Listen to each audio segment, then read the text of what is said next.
Hello, my friends. I hope everyone's doing well today.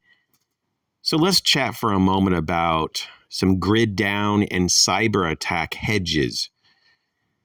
There's a lot of things that we can do proactively to be prepared and to be ready for a grid down or cyber attack scenario.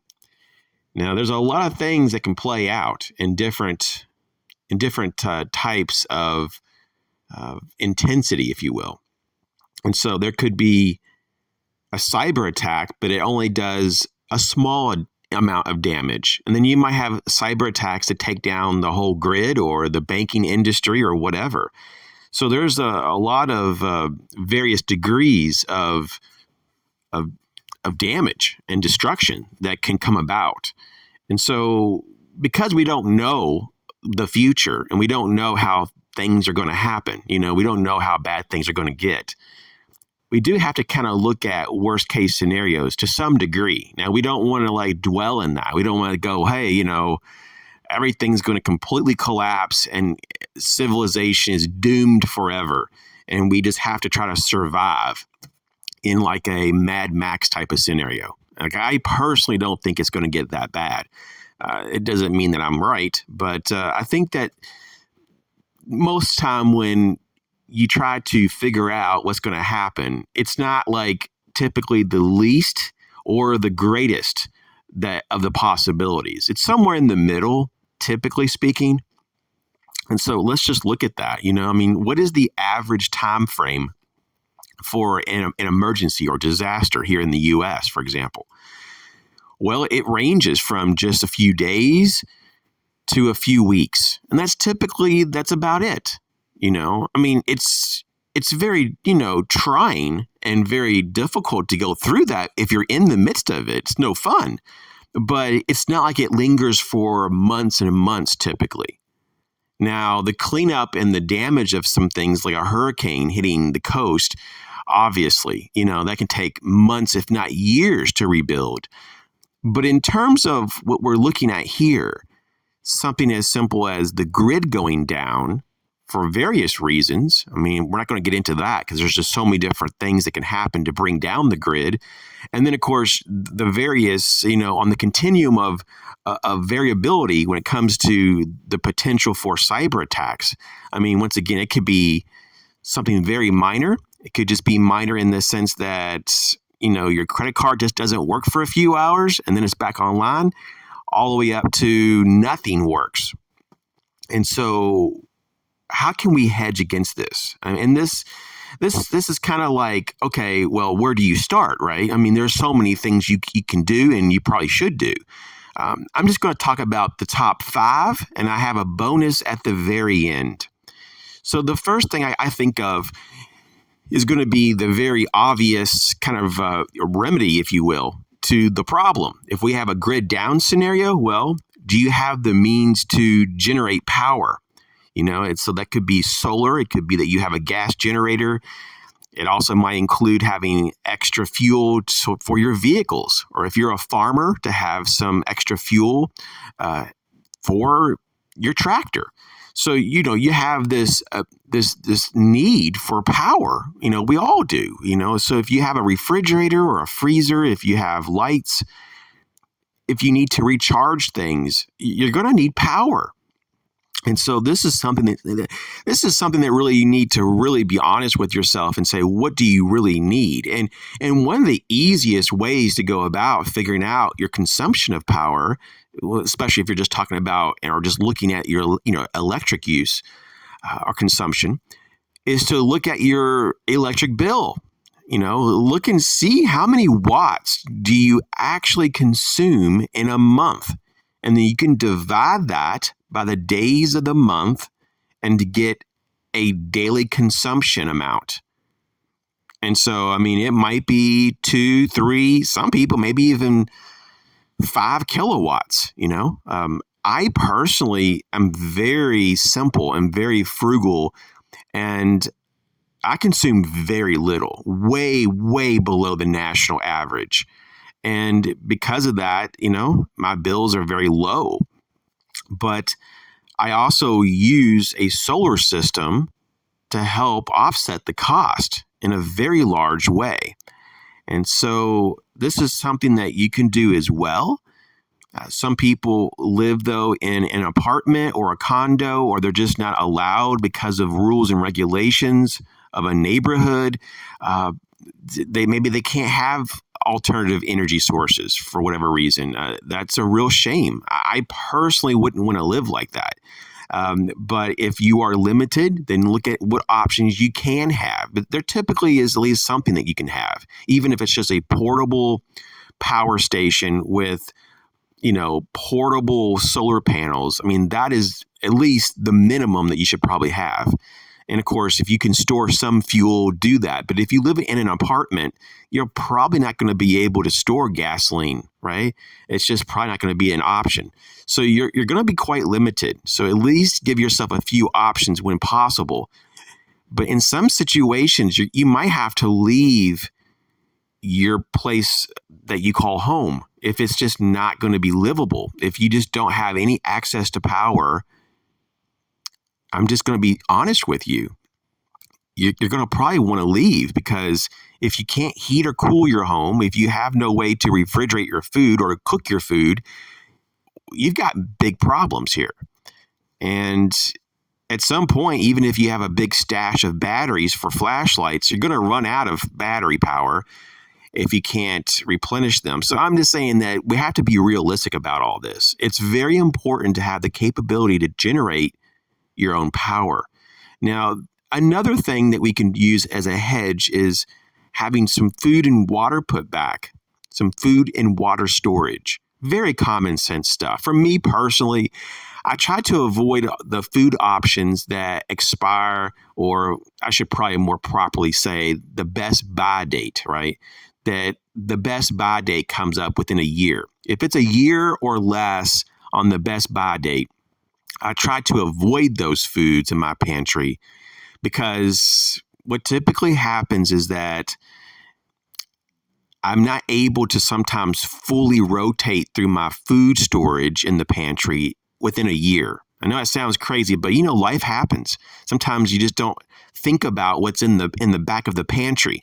And, a year goes by pretty fast. At least for me, it does. And before you know it, a whole year has passed, and then you start having food that is getting beyond the best buy date. And that may not be optimum for you. Now, there are some foods that can go a year or two beyond the best buy date and no problem at all. But there are some foods, though, that may only really have a few weeks to a few months, and then you're starting to get into concerning territory if it's going to be safe or not to eat. So what I personally do is I buy foods that are really shelf stable, that have at least a 2-year or longer shelf life before you get into the best buy date.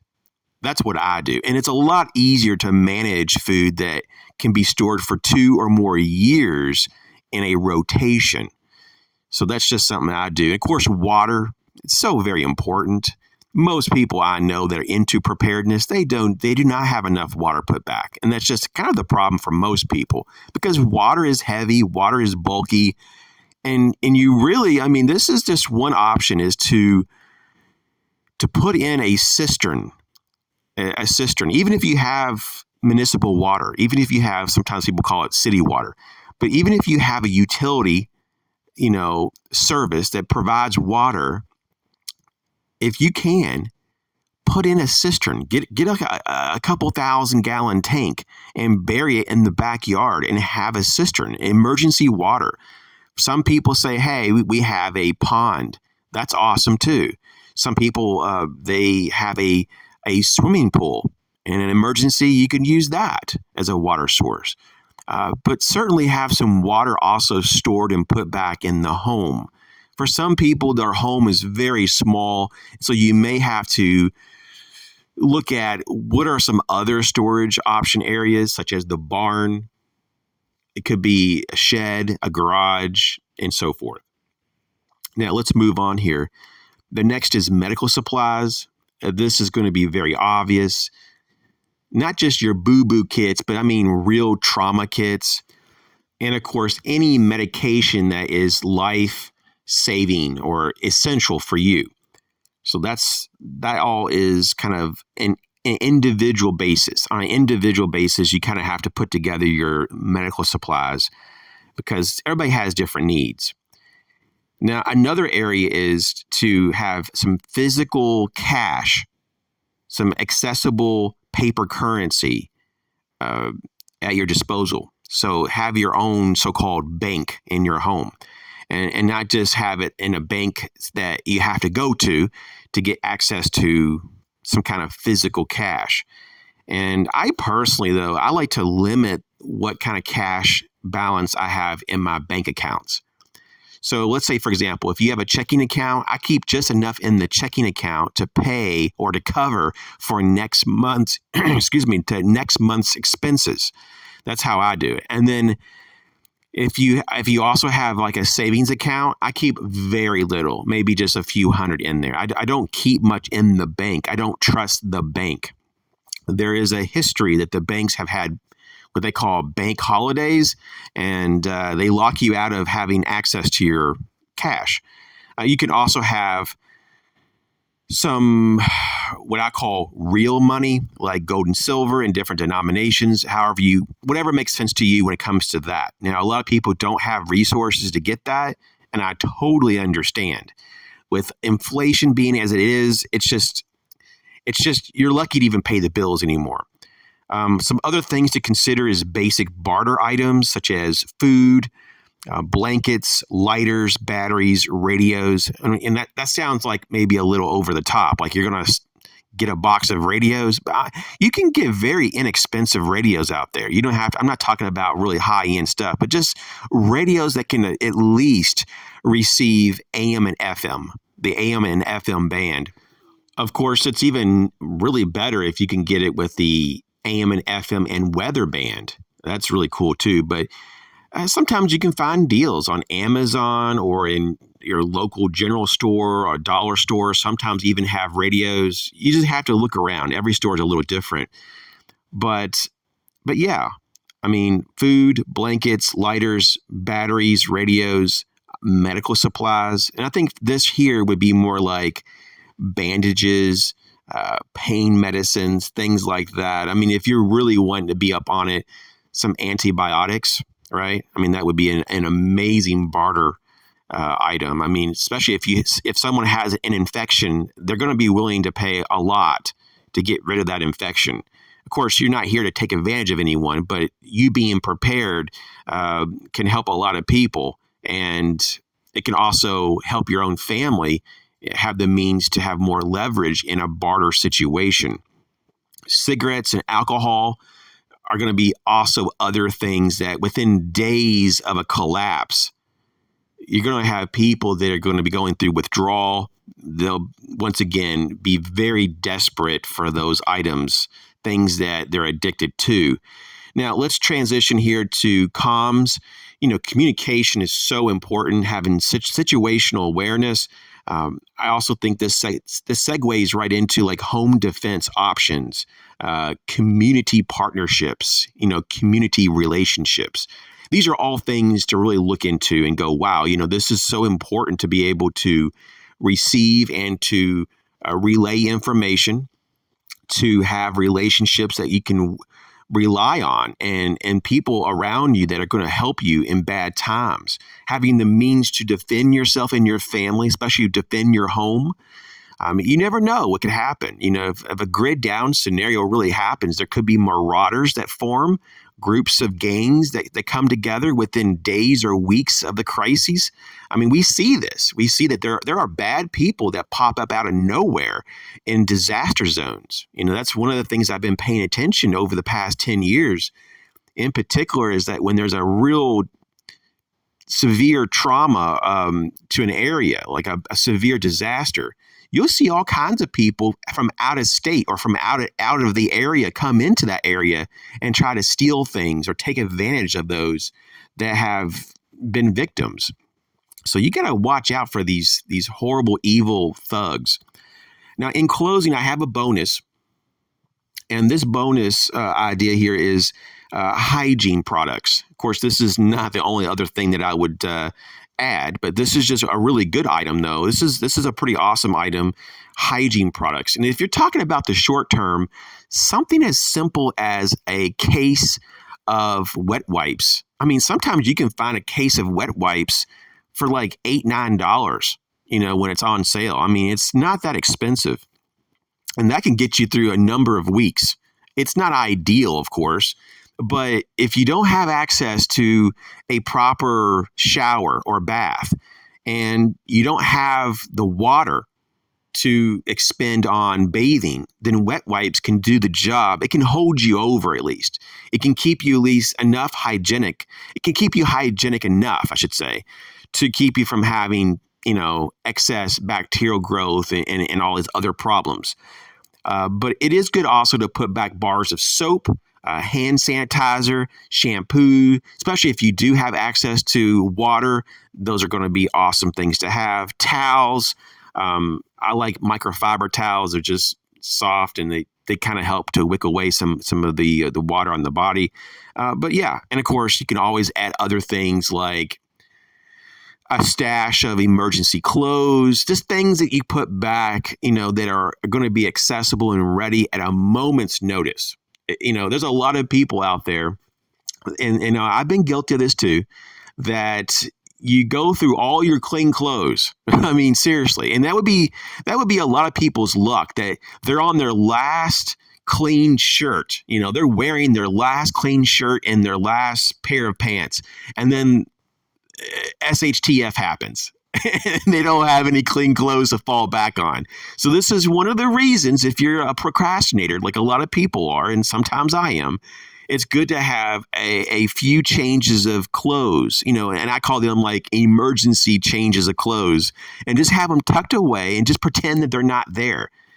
You could have it in your bug out bag or another survival kit. Just have some clothes tucked away. It's really awesome. It keeps them a lot fresher, actually, if you can vacuum seal the clothes, right? That's something that I don't talk about enough. I like to vacuum seal everything almost. My lighters are vacuum sealed for emergencies. I have emergency medicine that's vacuum sealed. I have all kinds of things. I have survival kits, actual whole survival kits that are vacuum sealed.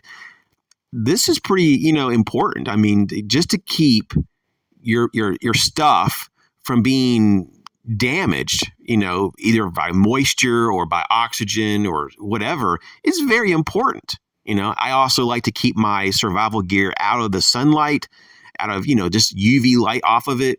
And I like to keep it cool and, once again, protected from excess moisture. So anyways, I hope this helps. You guys take care. We'll catch you on the next video.